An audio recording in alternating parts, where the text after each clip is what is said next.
안녕하세요. 만나서 반갑습니다. 역사가 김영준입니다. 병법서 제18부. 오늘 이 시간에는요, 이탕계의 난의 마지막 단계죠. 이탕계의 난과 종성진 전역을 주제로 여러분과 같이 이야기를 나눠볼까 합니다. 우리가 지난 2시간에 걸쳐서 이탕계의 난에 대해서 계속 다뤄봤었는데요. 이탕계의 난은 크게 2단계로 나눈다고 했습니다. 먼저 1단계, 1583년 1월 말에서 2월 초에 일어났던 경원진 전역이 있었고, 그 다음에 2단계가 어디냐면 1583년 5월에서부터 시작해가지고 8월까지 이어졌던 종성진 전역이 있습니다. 물론 이제 2단계였던 종성진 전역은 5월에서 8월까지로 그렇게 기간이 설정되어 있긴 하지만 실제로는 5월 초에 거의 끝이 나요. 그리고 8월까지는 소강 상태로 가다가 완전히 정리가 됐던 게 8월 달이다라고 보시면 되겠습니다. 이렇게 2탄계 난이 2차례에 걸쳐서 일어나게 되는데, 근데 말은 2탄계 난이지만 실제로 1차전 때 2탄계는 그다지 한 게 없었고, 주로 우울지가 중심이 돼서 1차전을 이끌었었죠. 그래서 1차전 이야기가 바로 경원진 전역이었는데, 처음에 이제 우울지, 2탄계, 율벌이 3명의 추장이 힘을 합쳐가지고 조선에 반기를 들었습니다. 근데 이들의 규모가 상당히 엄청난 규모였다고 했어요. 우울지가 무려 10,000명, 그리고 2탄계와 율벌이가 2에서 3만 명이 달하는 대규모 병력을 이끌고서 반기를 들게 되었다는 거죠. 자, 그래서 이렇게 대규모 병력이 반기를 들 거라고 예상을 못했던 당시 이제 경원진의 김수가 초반에 이제 허를 찌르는 바람에 궁지에 몰리게 되죠. 그래서 경원진이 무려 함락 직전까지 몰렸지만 그래도 어쨌거나 경원진 수비대가 마지막까지 분전을 하면서 창고를 지키는 데 성공을 했고, 그리고 온성무사였던 신임이 나타나서 구원투수가 돼서 각 지역을 돌면서 여진족을 격퇴한 그 빛난 전공을 세우게 되면서 결국 2탄계에 나는 1차전은 마무리가 됩니다. 자, 그래서 일단 조선군이 우울지 영역으로 쳐들어가서 반격전을 개시해서 우울지의 세력을 사실상 패퇴함으로써 경원진 전역이 마무리가 되었는데, 사실 냉정하게 결과만 놓고 보면은 기습 공격을 당한 것 치고는 조선군이 상당히 분전을 해가지고 여진족의 침공을 어느 정도 막아냈다는 겁니다. 그래서 경원진을 마지막까지 창고를 사수하는 바람에 함락 직전까지 몰리기는 했지만 결국 수복을 하는데 성공을 했다는 거예요. 그러나 당시 여진족들 입장에서는 그렇게 보이지 않았다는 거죠. 여진족들은 어떻게 이걸 바라봤냐? 와, 봐라, 우리가 이렇게 힘을 합치니까 무려 조선의 경원진은 함락 직전까지 몰고 가지 않았냐? 우리가 더 단결하면 어떻게 할 수 있다? 조선을 상대로 한번 해볼만 하지 않겠냐라는 그런 분위기가 어느 정도 형성이 됐다는 거죠. 그래서 오히려 1차 경원진 전역 때 여진족의 기세가 꺾인 게 아니라 이걸 보고서 오히려 여진족이 더 고무되기 시작했다는 거예요. 자, 그러면서 이번에 이탕계와 율벌이를 중심으로 다시 한번 2차전이 벌어지게 되는데, 이들은 어느 쪽 방면에서 쳐들어오게 되냐면은 경원진의 반대편이죠. 종성진 방향으로 쳐들어오게 되면서 2차 전역인 종성진 전역이 일어나게 됩니다. 1차 경원진 전역 당시 김수가 경원성 함락 직전까지 몰리긴 했었지만 어쨌든 사수를 하는데 성공을 했어요. 그리고 나중에 반격전에 참전을 해서 전공을 세우기도 했다는 거죠. 그러나 선조와 조선 조정에서는 엄벌주의로 나가가지고 감히 경원성을 함락 직전까지 몰고 가 하고서 김수의 목을 치게 됩니다. 자, 그래서 경원성의 장수가 교체가 됐는데 여기에 들어온 사람이 누구였냐면은 바로 그 유명한 이일이었습니다. 그래서 이일이 경원성으로 와서 여기에 수비대장을 맡게 되고요. 자, 그리고 함경 국병사도 교체가 됐어요. 원래 함경 국병사는 이재신이었는데 이재신의 경우 초기에 대응을 잘 못한 죄도 있었고, 특히 김수를 참수하는 과정에서 이의제기를 하면서 선처를 호소하게 됩니다. 그래서 이 부분이 또 이제 문제가 돼가지고 결국 함경 국병사도 교체가 돼서 김우서가 새로 들어오게 됩니다. 자, 그거 말고도 여기에 이제 조방장을 또 파견을 해서 가세를 시키게 되는데요. 조방장이라는 것은 뭘 말하는 거냐면은 재생방역 체제에서 중앙에 있는 경군을 인솔해서 가는 장군을 얘기를 하죠. 그 조방장으로 누가 오게 되냐면 바로 이발이라는 장군이 오게 됩니다. 여기에 나오는 이발, 이일, 신립 전부 임진왜란에서 나름 역할이 있었던 장군들이죠. 자, 그렇게 해서 이제 조방장들도 파견을 하면서 중앙군들에게 가세를 하는 그런 형국인데, 이때 당시 종성진을 지키고 있었던 것은 유영립이라는 장군이었어요. 그리고 방원보는 최우라는 장군이 지키고 있었고, 그 다음에 동관진의 경우에는 박선이라는 조방장이 가서 가세를 해가지고 현지에 있는 장군들과 같이 협력관계를 갖고 있었습니다. 그리고 회령 앞에 이탕계의 부족이 있었고 경성 앞에 율벌이의 부족이 있었는데, 두 여진족이 합세를 해서 약 2에서 3만 명의 군대를 만들어서 종성진을 공격했다는 거죠.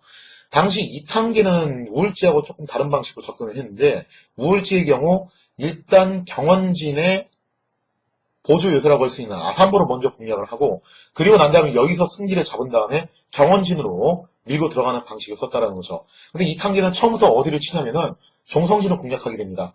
아마 이탕계 생각은 그거였던 것 같아요. 짜잘한 그런 보조 요새를 먼저 공격하지 말고 본성을 함락시키면 나머지는 다 끝나는 거 아니냐. 그리고 우리 군세 정도면은 충분히 본성을 함락시키고 있으니까 해볼만 하다라고 생각을 했던 것 같습니다. 그런데 사실 2차전은 시작할 때부터 삐걱거려요. 왜 삐걱거리냐면은 여진족 자체가 아직 통일국가를 만든 상태가 아니에요. 어디까지나 이탕계, 율보리, 우울지 이런 애들이 잘 나가고 좀 세 보이니까, 뭔가 있어 보이니까 여진족들이 여기에 가담을 했을 뿐이지 여전히 얘들하고 사이가 안 좋았던 여진족들, 그리고 여전히 조선의 편에 섰던 여진족도 존재를 했다라는 거죠. 그래서 이탕계가 2차전을 일으키기 전에 투울치라는 여진족이 조선에 몰래 알려줍니다. 얘들 지금 조만간 공격해 올 것 같다. 그리고 당시 이탕계가 아직 진압이 되지 않은 상태였기 때문에 조선 측에서도 경기의 끈을 늦추지 않고 있는 상황이었어요. 그래서 조선 측에서도 나름 대비를 하고 있었다는 거죠. 그래서 1차전과는 다르게 2차전에서는 어느 정도 대비를 한 상태에서 서로 맞붙게 됩니다. 자, 일단 조선 측에서는 뭐라고 생각을 했냐면은 얘들이 아예 두만강을 못 건너오게 막아야 된다라고 생각을 하고서 군관, 권덕래에게 약 150명의 병사를 줘서 두만강 여울가 쪽으로 보내서 방어를 하게 됩니다. 즉 두만강 군데군데에 말을 타고 건널 수 있는 여울이 있었어요. 그래서 그 지역을 수비를 하게 되는데, 문제는 이때 이탕계 율보리의 병력 규모가 사실 이것도 엄청나다는 거였다는 거죠. 우울지가 이끌었던 10,000명보다 훨씬 더 많은 숫자인 2에서 3만 명이 한꺼번에 몰려오게 되면서 군관 권덕래가 초반에는 좀 이제 어느 정도 선전을 했지만 결국 끝까지 막아내지 못하고 권덕래는 전사하고 병사들이 패퇴해서 종성진으로 도망쳐 들어오게 됩니다. 자, 그러자 이제 함경 북병서에 있던 기무사가와 직접 이제 종성진으로 가가지고 유영립과 같이 종성진을 수비를 하게 됐다는 거죠. 그리고 여진족은 종성진을 사면으로 포인을 해가지고 맹렬하게 공격을 펼치게 되는데, 여기서 이제 조선군이 화약무기를 상당히 많이 사용을 하게 돼요. 그래서 화포를 이용해서 적절하게 대처를 하면서 결국 여진족은 패퇴를 하게 됩니다. 그러나 완전히 물러가지 않고 근처 마을을 돌고 다니면서 휩쓰면서 약탈을 벌이고 있었는데, 이 잔당들을 누가 완전히 일망타진을 하냐면은 역시 이번에도 구원투수로 신림이 나오게 되죠. 원성무사했던 신림이 종성진을 구하러 왔다가 일단 여진족이 종성진을 함락시키지 못하고 물러나려고 하는 상태였어요. 바로 그때 신림이 약탈을 하고 있던, 주변 지역에서 약탈하고 있던 잔당들을 일거에 소탕을 하면서 강까지 추격을 하게 됩니다. 자, 그래서 여진족이 결국 종성진을 함락시키지 못하고 일단 물러나게 되는데, 본래는 조선군 교리가 그거였다고 그랬죠. 우리가 한번 당하면 거기서 끝나는 게 아니라 되로 받으면 말로 준다라는 작전이었는데, 여기서는 그런 반격전을 개시하지 못해요. 이유는 두 가지인데, 첫째로는 이탕계와 율보리의 세력이 우울지보다도 더 컸다라는 거죠. 그래서 도저히 반격을 가는 게 엄두가 안 날 정도로 분쇄가 컸다라는 점이고, 두 번째는 또 뭐였냐면은 이탕계가 나름 또 대비를 했어요. 왜냐면 우울지가 어떻게 당하는지를 봤거든요. 전투에서 패배해서 퇴각하더라도 반드시 철수할 때 준비를 갖춰야 된다는 겁니다. 망관으로 퇴각했다가는 조선군의 역습을 당한다는 거죠. 자, 그래서 여기에 대한 대비가 어느 정도 이루어지게 되면서 추격전을 안 한 건 아니었는데 성과가 생각보다 크지 않았다는 겁니다. 자, 그러면서 이제 종성진 전역이 이렇게 해서 종성진 전투 자체는 끝이 나게 되는데, 율보리와 이탕계가 여기서 굉장히 큰 문제에 봉착을 하게 돼요. 어떤 문제에 봉착을 하게 되냐? 조선이 비록 이탕계의 본거지로 쳐들어가지 못했지만 여기서 조선과 명이 잘하는 게 있었어요. 뭘 잘하냐면은 바로 이재였다는 거죠. 아까 전에도 말씀드렸다시피 모든 여진족이 이탕계와 율보리에게 동조했던 건 아니었다라고 했죠. 그래서 당시 여진족 부족 중에서 효정이라는 추장이 이탕계하고 사이가 안 좋았대요. 그래서 이게 자의로 그런 건지 아니면 조선 측에서 뭔가 언지를 바꿔서 그런지 모르겠지만, 효정이라는 여진족 추장이 이탕계가 종성진을 공략하는 사이에 빈집털이를 들어오게 됩니다. 그러면서 이탕계가 이것 때문에 굉장히 궁지에 몰리게 됐다는 거죠. 자, 그래서 이탕계가 할 수 없이 종성진을 다시 공략하기 부담이 되니까 결국 어떤 식으로 나오냐면은 주변에 있는 보조 요새들을 나눠서 공격을 하게 됐다는 거죠. 그래서 동관진과 방원부를 나눠서 공략을 했는데, 동관진의 경우 조방장이었던 박성이 현지 장수들과 같이 연대를 해서 수비를 하게 되는데 동관지도 역시 화포를 이용해서 여진족의 공세를 격퇴를 하는 데 성공을 했다는 거죠. 그 다음에 방원보의 경우 조방장 이발이 방원보 만호했던 최호하고 같이 연대를 해가지고 방어를 하게 됐는데 방원보의 경우에는 쇠뇌를 이용해서 또 집중사격을 가해서 여진족을 격퇴하는 데 성공을 합니다. 즉 여진족이 군세가 상당히 컸음에도 불구하고 조선군의 성을 결국 하나도 점령을 못했다는 거예요. 자, 상황이 이렇게 되니까 여진족은 충격이 휩싸였죠. 우리가 2, 3만 명이나 모였는데 이 정도면은 조선군을 충분히 잡을 수 있을 거라고 생각을 했다는 거예요. 근데 조선의 육진은 고사하고 육진에 딸린 보조요새 하나도 지금 점령을 못한 상황이에요. 자, 그런 상황이 된다가 본거지마저도 효정이라는 여진 추장에게 습격을 당하자 이탕계 세력은 굉장히 극심히 흔들리게 됩니다. 그러면서 하나 둘 이탈을 하면서 다시 조선 측의 항복을 구걸하는 그런 상황으로 가게 됐다는 거죠. 그래서 이미 5월 초에 종성진 전역은 사실상 마무리가 되었고 그 뒤로는 계속 소강 상태예요. 그러다가 나중에 이제 8월달쯤 가면은 이탕계가 자포자기하는 심정으로 마지막으로 방원보를 한 번 더 공격합니다. 근데 이 기록은 실록에도 한 줄밖에 안 나와 있어요. 그만큼 임팩트가 없는 사건이었다는 거죠. 그리고 이 전투에서도 역시 이탕계가 방원보 공략이 실패를 하게 되면서 결국 이탕계의 난은 마무리가 되었다는 거죠. 자, 그러면은 이 종성진 전역에 관련해가지고 되게 이제 중요하게 우리가 이 전투의 상황을 알 수 있는 사료가 있는데 그 사료를 통해서 당시 전투가 어떤 식으로 벌어졌는지를 같이 살펴보도록 하겠습니다. 자, 사료의 내용을 보시면요. 이렇게 써있죠. 북병사의 서장에 여기서 말하는 북병사는 함경도 북병사 김우서를 말하는 겁니다. 오랑캐 무리가 성을 사면으로 포기하고 여기서 성은 종성진을 말하는 거죠.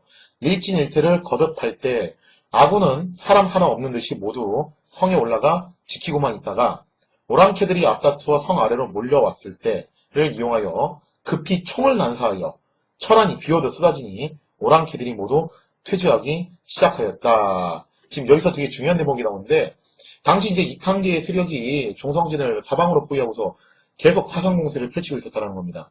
근데 여기서 중요한 대목이 바로 이 대목이에요. 아군은 사람 하나 없는 듯이 모두 성에 올라가 지키고만 있다가 이 얘기는 뭐냐면은 여진족이 와 하면서 몰려오고 있을 때 조선군이 되게 통제된 모습을 보였다는 거예요. 즉 당황하지 않고 적이 바로 성 근처까지 다가올 때까지 기다렸다는 겁니다. 사정거리 안으로 들어올 때까지 기다렸다가 그래서 그거를 이제 사람 하나 없는 듯이 조용히 있었다는 식으로 표현을 하고 있는 거예요. 그렇게 통제하고 있다가 적군이 바로 사격거리 안으로 들어왔을 때 그때 일제 사격을 가했다는 거예요. 그래서 이걸 통해서 알 수 있는 게 뭐냐면은 함경도 군대가 굉장히 통제도 잘 됐고 훈련 상태도 좋았고 또 일제히 집중사격 전술을 상당히 잘 구사하는 그런 스타일의 군대였다는 걸 알 수 있죠. 자, 그래서 여기서 일제히 통제사격으로 통해서 집중사격을 가하게 됐는데 중요한 건 뭐냐면은 활을 쏜 게 아니라 총을 난사했다는 거예요. 여기서 말하는 총은 총통을 말하는 건데 이 총통이 구체적으로 뭔지 설명이 나와 있지 않기 때문에 알 수는 없지만 아마 대구경 화포일 수도 있지만 제가 생각할 때는 여기서 말하는 총은 승자 총통을 말하는 것 같아요. 물론 이제 다른 대구경 화포도 이게 포함은 돼 있을 거예요.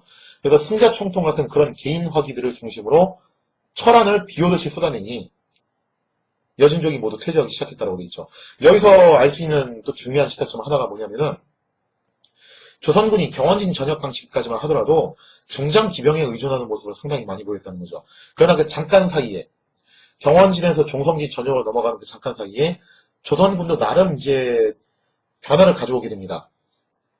여진족을 상대로 중장 기병도 좋지만 그거 못지않게 뭘 또 많이 활용을 해야 된다. 바로 화포를 굉장히 많이 활용을 해야 된다. 그런 인식이 생겼다는 것을 알 수 있다는 거죠. 자, 그래서 굉장히 여기서 의미 있는 변화 중 하나가 뭐냐면은 화포로 많이 사용했고 그 화포 중에서도 추정컨대 개인화기라고 할 수 있는 승자 총통을 굉장히 많이 활용했을 것이라고 본다면은 이건 굉장히 의미 있는 변화라는 거예요. 자, 그 다음 대목 한번 읽어보겠습니다. 뒤에 들으니 당시 이제 함경 북병사 김우선은 같이 종성진에 포위된 상태이기 때문에 당장 소식을 정확하게 알지 못했겠죠. 근데 나중에 들은 얘기를 또 쓴 건데 나중에 들은 얘기가 뭐였냐? 번호, 효정이 여기서 번호라고 돼 있죠. 번호라고 돼 있다는 것은 효정이라는 추장은 조선에 충성을 맹세했던 집단이라는 겁니다.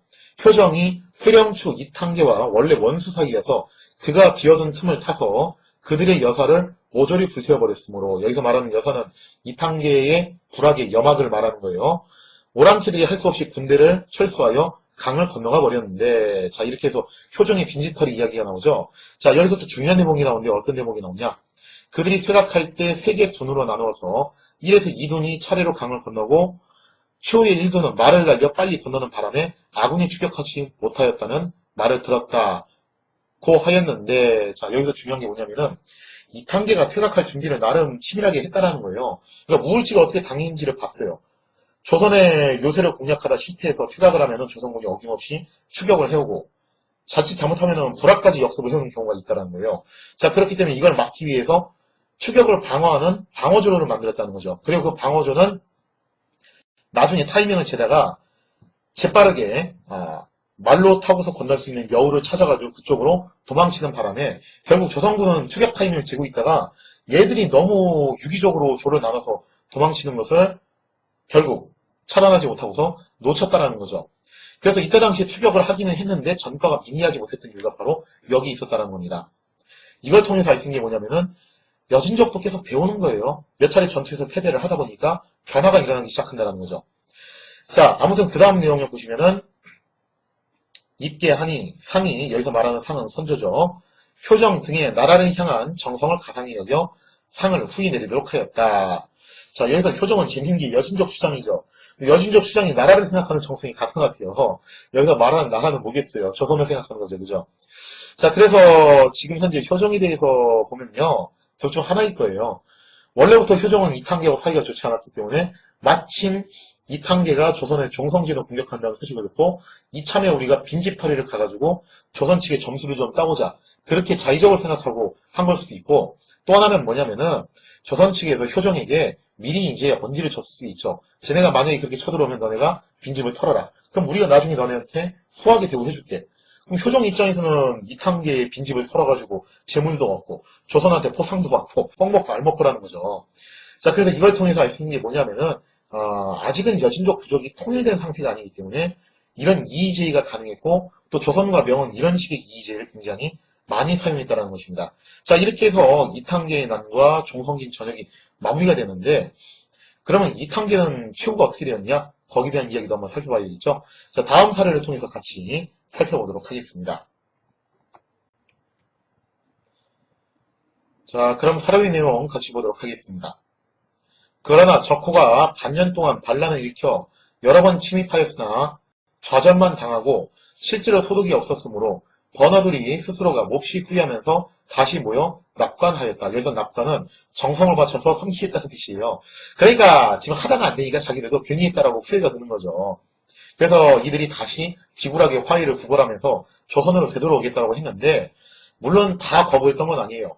조선 측에서는 나름 분별을 했죠. 얘는 그래도 좀 받아줄만 하고 얘는 안 되고 그렇게 가리는데, 이탕계 우울치 율보리 이런 애들은 당연히 안 받아주죠. 그렇기 때문에 얘들은 끝까지 안 받아주게 됐어요. 자, 그래서 그 다음번에 관련된 내용이 또 나오는데 보겠습니다. 이탕계는 처음엔 변방의 장수를 섬기며 스스로 우리의 교화를 사모한다고 하면서 3년상까지 치렀으므로 조정에서 장서문 밖에 효자문을 세워 정표해 주기도 하였다. 자, 이걸 통해서 보면은 이탕계는 사실상 거의 귀화한 단계나 다름없을 정도로 조선 측에 들어왔던 사람이었다는 거죠. 근데 뭐가 좀 힌트가 안 맞았겠죠. 그래서 제가 예전에도 설명드렸지만, 당시 조선인들이 조선을 섬기기로 한 여진족들, 그걸 이제 번호라고 했죠. 그 번호에 대해서 뭐라고 생각을 했냐면은, 같은 조선인이라는 생각은 갖고 있었어요. 그러나 같은 조선인이긴 했지만 2등 국민으로 취급을 했다는 거죠. 그러니까 뭔가 안 맞는 게 있어가지고 결국 다시 배반을 한 거예요. 배반하고 떠난 지 수년 후에 다시 번호를 통해 납관하면서 다시 약속하여 숙지하고 변방을 지키기를 원하였다. 그러니까 이탕계도 안 되겠다 싶으니까 조선 측에 다시 돌아오겠다고 이제 요청을 한 거예요. 자, 그러나 조선이 이거를 받아주냐면 안 받아주죠. 근데 그냥 안 받아준다고 하진 않고 머리를 써요. 어떻게 했냐면은, 이에 조정에서는 회령 판관에게 명령하여 항복을 받아들인 채 하고 국경에서 잡아 죽이도록 하였다. 뒤통수를 치는 이야기죠. 그죠? 자, 그런데 그 뒤에 사례의 내용을 보면은 이탕계의 최후가 나와 있죠. 그러나 판관이 겁을 먹고 몰래 대비책을 마련하는 통에 그러니까 판관 입장에서는 좀 만전을 기하고 싶었던 거예요. 이런저런 안전장치를 마련을 하는데 이탄계가 이게 보통 눈치가 아니었다는 거죠. 이탄계가 장막에 들어가려 하다가 이상한 낌새를 채고 도로 달아나 다시는 오지 않았는데 그냥 완전 도망가 버린 거죠. 그러나 결국 수년 후에 죽었다. 물론 어떻게 죽었는지는 구체적으로 알 수 없습니다. 결국 뭐 잡혀서 죽은 건지 아니면은 라이벌이라고 할 수 있는 다른 이제 여진족의 습격으로 죽은 건지 구체적으로 알 수 없지만 이탄계는 이렇게 비참한 치유를 맞이했다는 거죠. 나머지 두 명도 마찬가지예요. 율벌이 같은 경우도 이제 번호 지역에서 도망을 쳐가지고 내륙 지역 깊숙한 곳, 거기를 이제 심처호라고 그랬죠. 심처호 지역으로 도망을 칩니다. 그럼 율벌이는 그 이후에 어떻게 된지는 구체적인 기록이 나와 있지 않아요. 아마 뭐 뒤통수 조심하면서 살았겠죠. 그 다음에 우울지 같은 경우도 역시 유인작전에 걸려들어서 우울지도 죽임을 당하게 됩니다. 이러면서 한때 함경도 육진 일대를 떠들썩하게 했던 이탄계 난을 일으켰던 3대장 이탄계, 율보리, 우울지는 전부 비극적인 치유를 맞이했다는 거죠. 자, 이렇게 해서 이탄계 난이 최종적으로 마무리가 되었는데 그럼 이탄계 난이 시사하는 바가 무엇이냐? 그 점도 한번 살펴볼 필요가 있겠죠. 자, 그럼 이탄계 난이 시사하는 바가 무엇이냐? 일단 첫 번째, 이탄계 난을 계기로 완전 대스타가 탄생을 했다는 겁니다. 그 스타가 누구였냐면은 지난 시간에 설명드렸던 바로 신립이었죠. 그리고 이 이후에 사태 수습을 위해서 활약을 했던 바로 이일이었습니다. 즉 신립과 이일이라는 조선에서는 나름 이제 자랑하는 원투펀치가 여기서 만들어지게 됩니다. 신립 같은 경우는 이미 이탄계난 때 맹활약을 보여줬고요. 이일 같은 경우는 이 이후에 일어났던 시전부락 토벌에서 또 활약을 하게 됩니다. 이 이후에도 여진정은 계속 쳐들어와요. 그렇기 때문에 조선이 임진왜란을 겪기 직전까지 전쟁이 전혀 없지는 않았다는 거죠.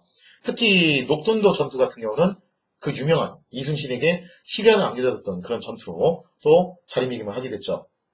자, 이렇게 해서 조선에서는 신립과 이일이라고 불리는 북방의 두 맹장이 탄생하는 계기가 바로 이탄계난이었다는 거고요.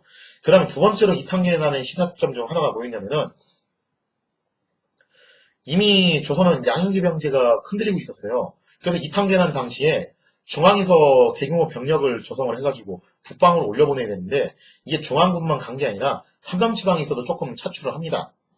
근데 문제가 뭐냐면은 이미 양인기병제가 허물어진 상태라 가지고 병력 차출을 하는데 애로사항이 굉장히 많았다는 거예요.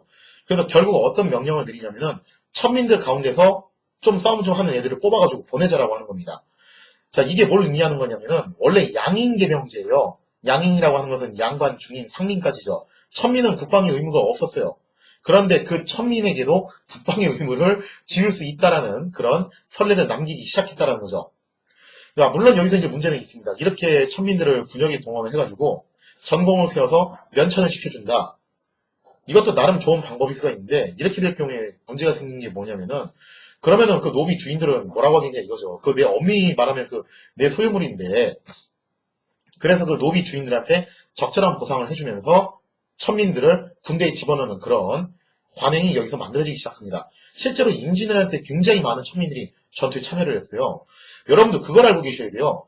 모병제가 대세인 나라에서 어느 나라같이 징병제 하면 그거 잘 안 돼요. 왜냐면 사람들의 인식도 징병제를 받아들이지 못하는 데다가 무엇보다도 징병제를 할 수 있는 시스템이 마련이 전혀 안 돼 있는 상태에서 어느 날 갑자기 징병제 할 수 있는 게 전혀 아니라는 거예요.